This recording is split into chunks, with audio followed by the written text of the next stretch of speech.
Good PM mga boss, mga master. Yun, update lang tayo sa gawa dito sa shop. So ngayon meron dito tayong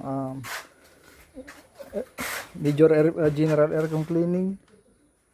So yan. So binaba yung ano na dashboard, pupull down yung ito, yung evaporator. Then ito yung truck na matagal na, okay na yan. Bubuuhin na lang yung dashboard, install na namin. Wala nang check engine. Yan. Yung starting nito, ayan.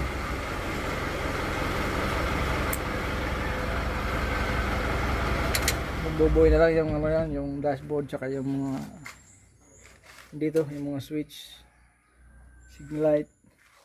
So, then observe na lang sa electrical. Dito naman sa labas, ayan, yung Honda CR-V na yan, waiting tayo sa fuel pump assembly kasi walang nakawang o-ring.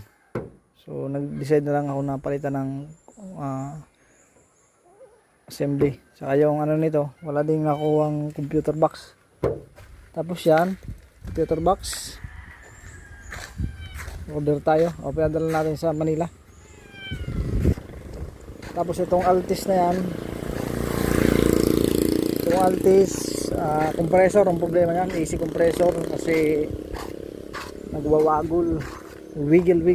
Ito naman timing belt, then radiator and yung makina niya. At ito naman, so for release na rin to observation, repair tayo ng computer box. And overall, papalit pa tayo ng ATF, gawin ng ATF tsaka filter ng transmission. Then ito ay turbo, umuusok, proper. So yan, so halos nawala, naubos-ubos na yung natin, yung mga major, yung electrical na pa-release na natin. Wala, ito mga hindi na mga minor mga. Yung pinaka-major na lang natin dito, yung tuso na to. Kasi yan, control, communication. Tapos yung truck, ayan na lang.